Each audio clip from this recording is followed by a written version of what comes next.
The ultimate truth. A famous Buddhist parable speaks of a raft crossing a river. The raft is said to signify the Dhamma, or Buddha's teachings, while the shore from which the raft departed is representative of the conditioned world of samsara. The opposite shore is symbolic of the ultimate truth, nirvana, or enlightenment. The unconventional truth, discovered by the Buddha, is called the ultimate truth. Buddhism recognizes two kinds of truth: the apparent conventional truth concerning mundane matters and the real or ultimate truth concerning the supramundane. The ultimate truth can be realized only by developing the mind through meditation, and not by theorizing or speculation. The Buddha's teaching is about the ultimate truth regarding the world. Buddhism, however, is not a revealed or unorganized religion. It is the first example of the purely scientific approach applied to questions concerning the ultimate nature of existence.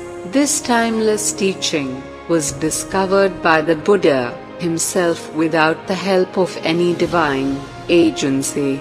This same teaching is strong enough to face any challenge without changing the basic principles of the doctrine. Any religion that is forced to change or adjust its original teachings to suit the modern world is a religion that has no firm foundation and no ultimate truth in it. Buddhism can maintain the truth of the original teaching of the Master even under the difficult conditions prevailing in the modern world. It can face any challenge posed by the most rigorous method of scientific inquiry.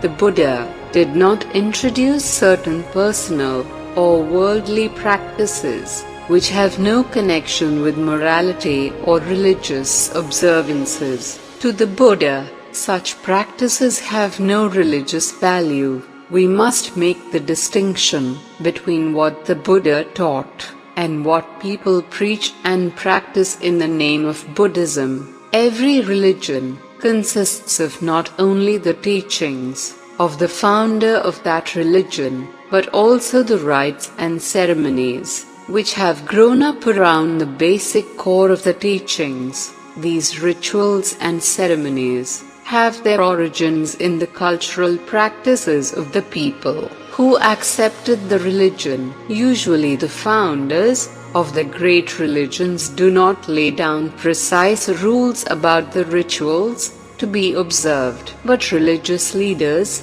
who come after them formalize the religion and set up exacting codes of behavior which the followers are not allowed to deviate from. As we discussed earlier, this is one of the reasons why the Buddha did not appoint a successor. Even the religion, which we call Buddhism, today is very different in its external practices from what the Buddha and his early followers carried out. Centuries of cultural and environmental influence have made the Myanmar, Thai, Chinese, Tibetan, Sri Lankan, Japanese and Korean Buddhist way of life different. But these practices are not in conflict because the Buddha taught that while the truth remains absolute, the physical manifestation of this truth can differ according to the way of life of those who profess it.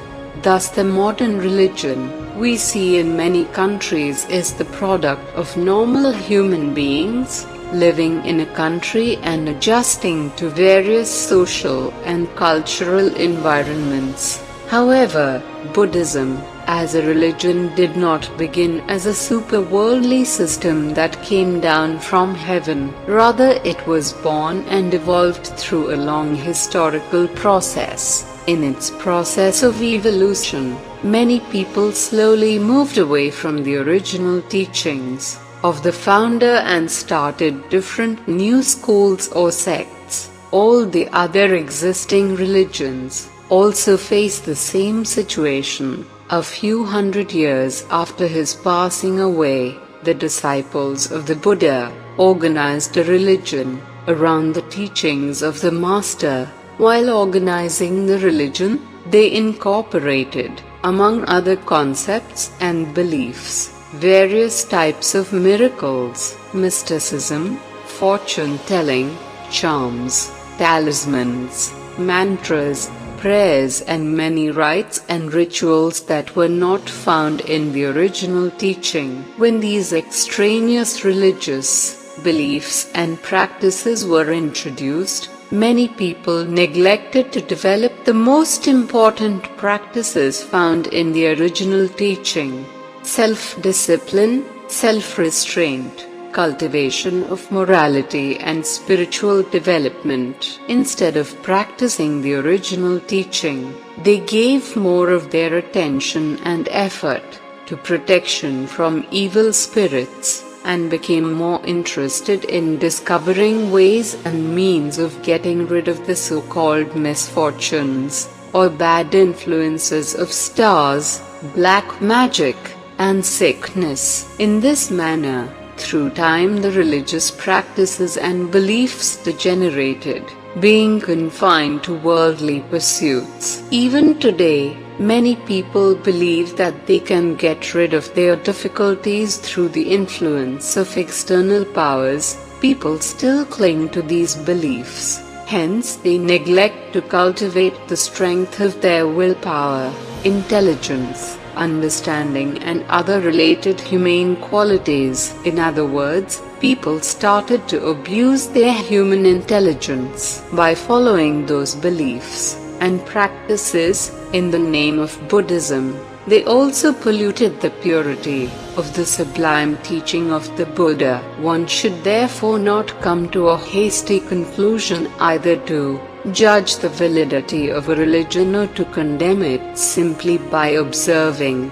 what people perform in the name of that religion. To understand and evaluate the real nature of a religion, one must study and investigate the original teachings of the founder of that religion. In the face of the profusion of ideas and practices which were later developments, it is useful for us to return to the positive and timeless Dharma taught by the Buddha. Whatever people believe and practice in the name of Buddhism, the basic teachings of the Buddha still exist in the original Buddhist texts.